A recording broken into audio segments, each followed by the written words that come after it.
Les amis, ce qu'on vient d'assister, c'est une leçon de vie.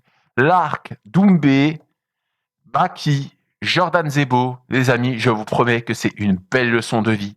Alors les amis, on va recontextualiser tout ça. Bon déjà, grand bravo à Jordan Zebo. Pas simplement pour le chaos, pas simplement pour ça, mais pour tout ce qu'il a dû endurer entre deux, qu'il a continué, qu'il a eu la rage d'aller à l'entraînement, parce qu'il y a beaucoup de gens, ils ne se seraient pas relevés mentalement. Il y a beaucoup de gens qui auraient déprimé après ce qu'il a eu.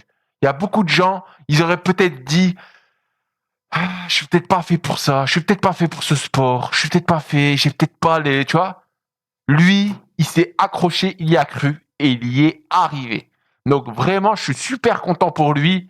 Moi, vous savez, j'ai jamais été dans le délire d'humilier les combattants. On est dans une époque où le travail, l'effort n'est jamais mis en avant, où on désacralise tout ça comme si c'était quelque chose de normal. De toute façon, ils sont payés pour, etc. Non. Les gars, on est des êtres humains. Vous pouvez avoir l'argent qui vous pousse. Si ça va pas là-dedans, si vous accrochez pas, si vous n'avez pas le mental, ça ne tiendra pas. Donc déjà, premièrement, gros bravo à Jordan Zebo pour sa victoire, mais surtout, depuis sa défaite, tout ce qu'il a enduré. Parce que les gens, ils l'ont pas raté, ils l'ont pas loupé. Et c'est ce que je reproche un petit peu à Cédric.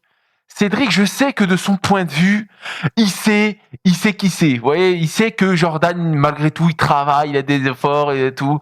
Mais le grand public, lui, il ne pense qu'à une chose, humilier, rabaisser, se foutre de la gueule, venir mettre des 7 secondes, je sais pas quoi, à chaque fois à longueur de temps.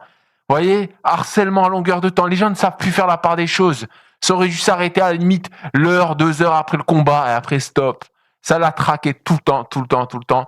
Mais Jordan, il s'est accroché et franchement, il est sorti plus fort, encore plus grandi. Donc déjà, bravo à lui. Maintenant, je trouve que là, les amis, on a une vraie leçon de vie.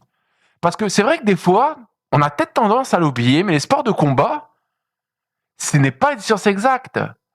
Ce n'est pas quelque chose où vous vous dites, parce qu'à cause de l'UFC, hein, j'ai envie de dire à cause de l'UFC, mais parce que les mecs de l'UFC sont vraiment très forts. C'est le gradin. C'est là que je veux que vous réalisiez à quel point les mecs sont incroyablement forts et sérieux. Parce que le premier, vous avez remarqué que quand on regarde une affiche, quand on regarde le premier qui affronte le 10e, vas-y, je crois on va même pas regarder, après tout, il n'y a aucune chance. C'est le réflexe qu'on se fait. Pourtant, on sait, ils savent que ça peut basculer sur un rien. Et des fois, c'est même pas parce que tu as fait un mauvais combat. Ça peut être tout des facteurs externes. T'es pas en forme ce jour-là, t'as mal dormi, ça va pas, t'arrives pas à te concentrer parce que des fois, voilà, on a beau vouloir s'y faire, on n'arrive pas à se concentrer. Et malgré tout, les mecs tiennent leur rendement à chaque fois, quasiment. C'est très rare que des mecs arrivent à se faire déclasser. Vous avez vu, ça arrive, hein, c'est parce que, comme je l'ai dit, c'est pas une science exacte. Mais vous avez vu que, je vais pas dire à bas niveau, parce que ces mecs-là, ils sont très forts par rapport à la norme, par rapport à ce qu'on est, mais il y a plus on va dire, il y a plus de possibilités que le pronostic se trompe, vous voyez. Et comme je vous ai dit, il peut avoir le facteur fatigue, épuisement, mauvais jour, je sais pas, des fois c'est l'être humain, ça, le cerveau, il se passe tellement de choses dedans. Et bah là, c'est, je pense, ce qui est arrivé. Jordan, il a cru, hein, il y a cru, il a été. Baki, je pense qu'il pensait que le combat allait peut-être se finir comme ça. Donc ça, je sais pas, je suis pas dans la tête de Baki, mais tout ça pour vous dire que les gars, dans la boxe, on a tendance, enfin la boxe, le sport de combat, on a tendance à oublier, mais sur un coup, parce que c'est vrai que c'est une phrase qu'on dit toujours, enfin que les commentateurs et ça disent toujours, que sur un coup ça pourrait terminer et tout, mais vu que ça se passe très rarement, on se dit ouais bon non, ça se passe pas comme ça, et puis quand on voit qu'il en prend une grosse, il résiste, donc on se dit ouais bon c'est un peu exagéré cette phrase, mais non les gars, la boxe, les sports de combat, c'est quelque chose de très dur, de très cruel, qui peut être très injuste aussi. Vous pouvez dominer de A à Z, prendre un coup à la dernière seconde, comme vous vous rappelez du combat, j'ai oublié le nom, avec le coup de pied je crois, de Davis. Bon, bref, KO à l'ultime seconde sur un coup de pied et l'autre il devient champion. Donc vous voyez, ça c'est des trucs, les amis, qu'on a peut-être tendance à oublier.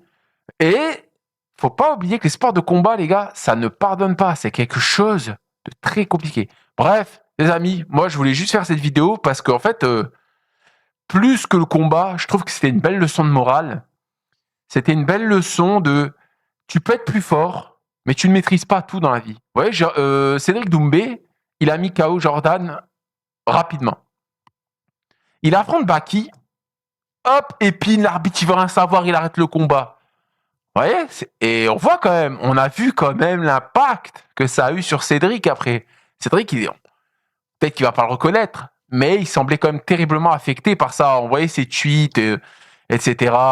Peut-être qu'il a réalisé que, comme je vous avais dit plus tôt, que le grand public, lui, ne perçoit pas les mêmes codes. Tu vois, comme je vous ai dit, entre combattants, ça se respecte. Même si ça fait semblant de se détester, même si ça se trash talk, dans le fond, ça se respecte. On sait que c'est juste pour vendre au grand public.